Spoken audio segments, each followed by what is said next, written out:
Hey guys, welcome back to another video, and in this video I'm going to be ranking all the main Dream World segments from worst to best. And if you don't see a main Dream World segment that you think is actually important, leave it in the comments below and I'll tell you my opinion on it. But honestly, there's not really many rules that are considered. The only rules that I really have with it is I'm not taking bosses into consideration in these Dream Worlds. That's a different video. Other than that, don't forget to subscribe to the Shroob Don't Die, and let's get started. Number 9. I have two problems with the Driftwood Shore Dream segment where you have to hide Peach. Well, first things first, let's talk about hiding Peach for a second. People criticize Tiki Valley for being very annoying to control. Personally, I didn't mind it, but I could definitely see why people don't like it. But Peach doesn't do anything here. We literally could have replaced Peach with an object, and nothing would have changed. And yes, you could say like, oh, Kamek is Peach. You're right, but I think the developers could have done something where Peach was actually involved.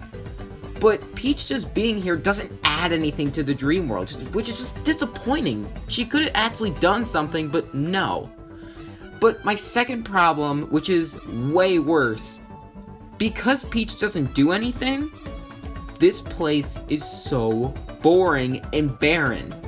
It's so forgettable because you don't do anything. All you do is collect attacks pieces and try to hide Peach faster and farther away, but in reality, it's not interesting. Nothing happens that actually stops you aside from the dream eggs. But most people, including me, collect every single dream egg before you return to where Cedric is. And personally, people have a problem with the Cedric relatives where they just talk too much. I didn't mind it too much because it's not something that's too annoying. I just tap really fast. Don't get me wrong, they don't actually have to talk that much. I would definitely just appreciate if they just gave me the dream egg. But it's not a huge problem like these other two things. But honestly, combined with Peach not doing anything and this place being super barren, it had to be number 9. And the main reason, I'm going to talk about the next place as being barren and boring, but this is disappointing because Peach doesn't do anything. She could have actually done something, but no. She just follows you, and that's it. Number 8. This is where not counting bosses hurts some of the places. And rescuing Bedsmith is, well, very, very boring. And honestly, I could say exactly what I was gonna say about the Driftwood Shore segment here. But the reason why it's higher is because nothing actually disappoints me.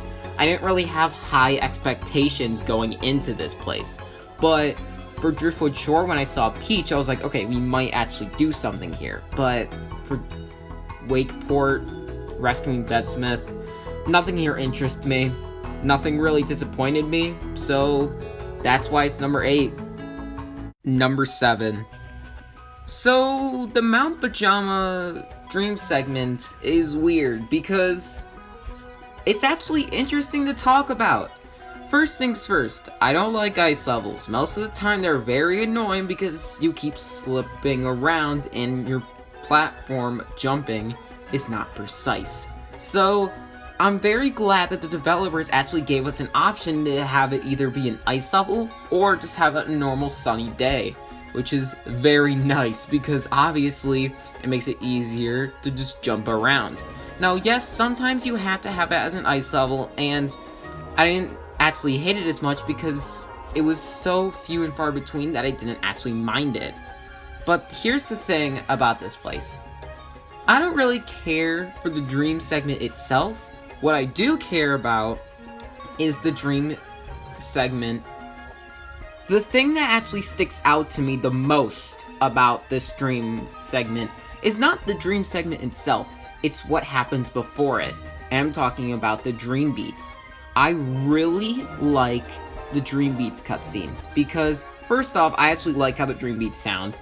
Secondly, it shows how much of a threat that Bowser and Intasma actually are. Not themselves, but they have the Dreamstone. They can now actually wish for whatever they want.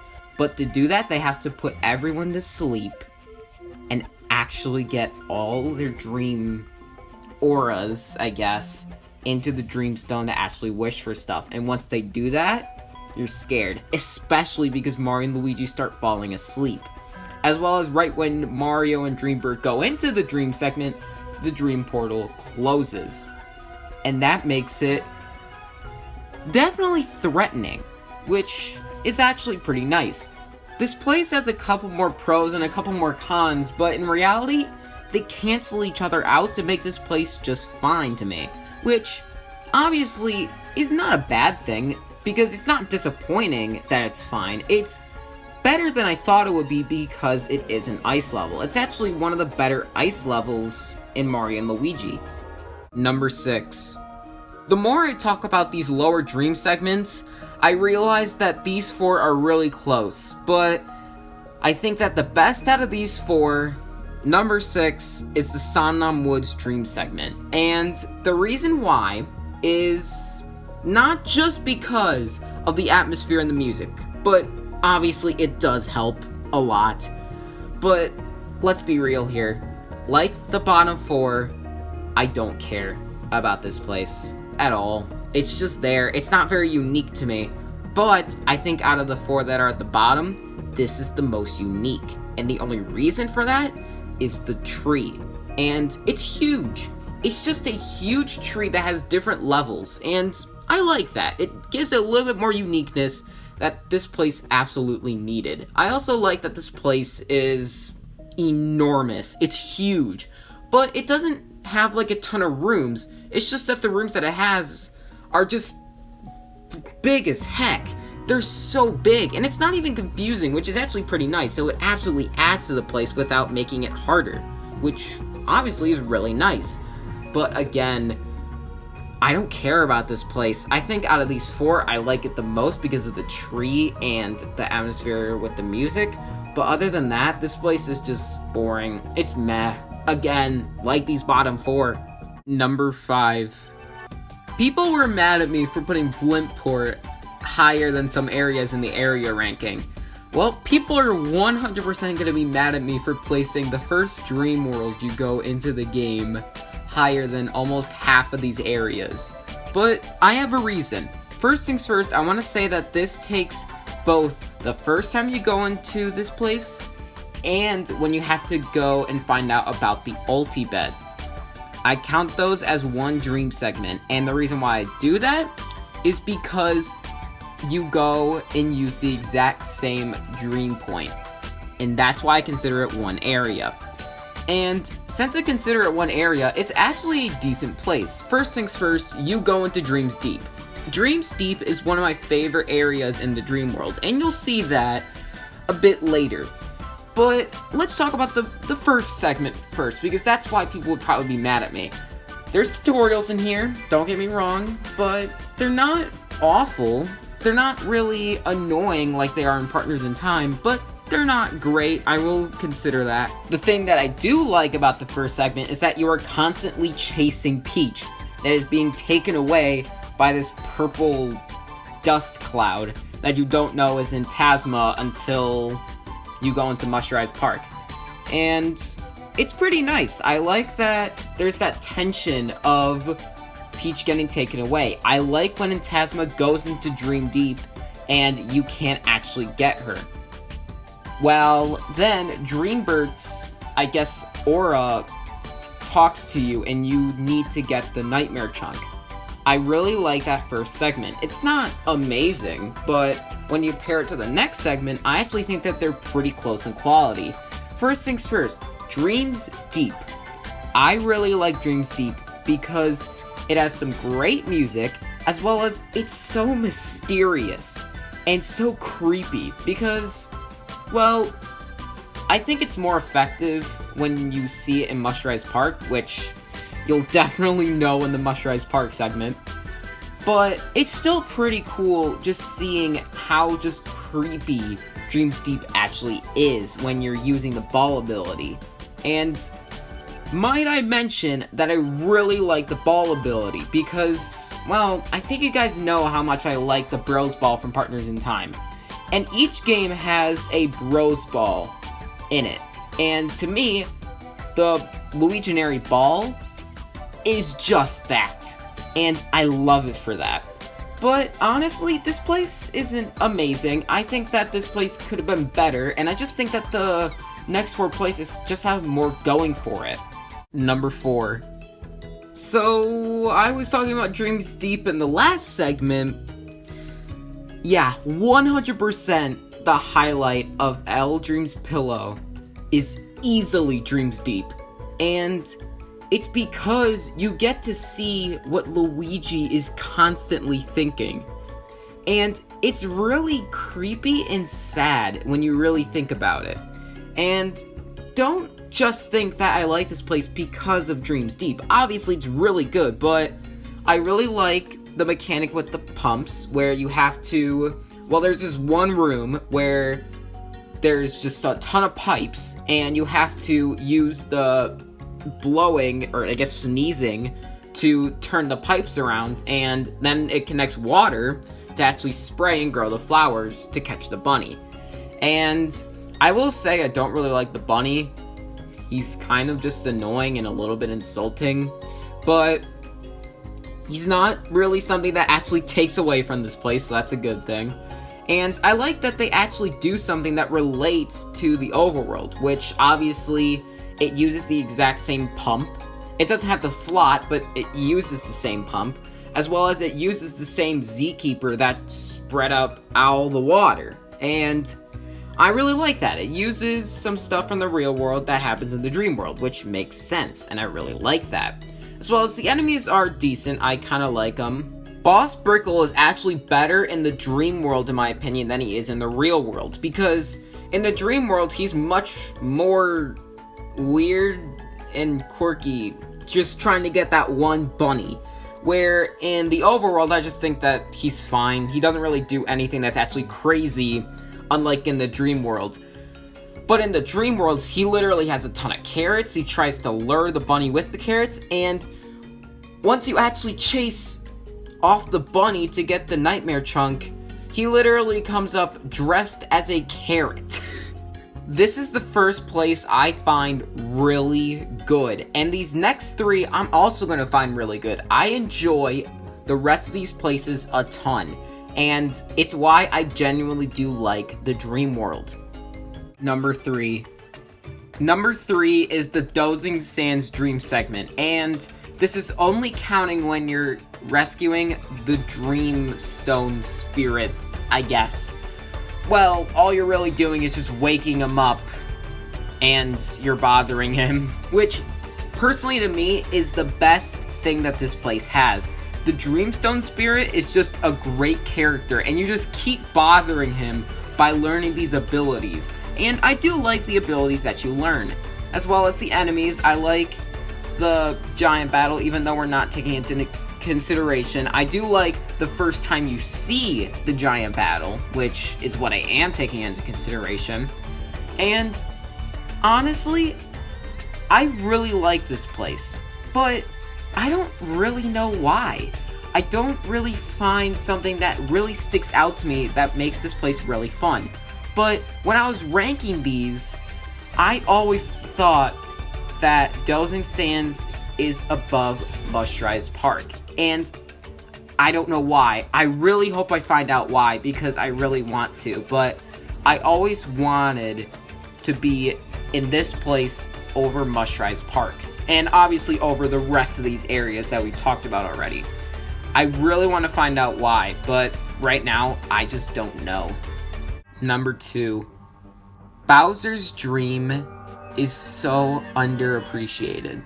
And honestly, the reason why I had the rule of not counting bosses was because I wanted this place higher than I would have put it.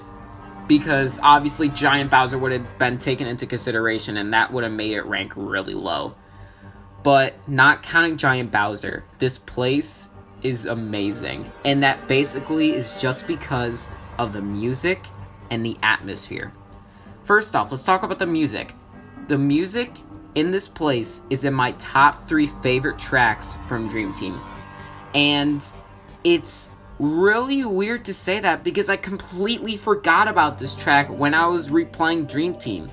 But then when I heard it, I was in awe. And it's creepy and it makes you feel helpless, which is perfect for where you are. And obviously that helps with the atmosphere. This isn't your dream. Bowser's dream is where you are. You don't control it, he does. And that makes the place even more threatening. And obviously, we got Bowser sending a huge spike ball to you. Obviously, we got the cutscene where he grows huge. And might I add, before you actually grow huge, Mario and Luigi just know what they need to do. And most of the time, Luigi pulls his hat down in the real world scared. This time, he's just smiling, pulling his hat down. That's a really nice touch about this place. And obviously, with the battle. To be completely honest, there's not many positive things about this place. But it just helps that there's 0 negatives about it. And that's honestly why it's number 2. There's not many positive things about it, but I think there's nothing wrong with this place. And the positive that this place actually has makes this place awesome. And you want to know what this place reminds me of? It honestly reminds me of Toad Town. It's an unappreciated place that has a great atmosphere and some great music, but I'm not really sure which one's better. I think that Toad Town had some missed potential, but Bowser's Dream didn't have as many positives as Toad Town did, even though there's no disappointment there. So, leave it in the comments down below which one's better between Bowser's Dream and Toad Town. I really want to see. I'm actually torn. But there's still something that's better than Bowser's Dream. Number 1.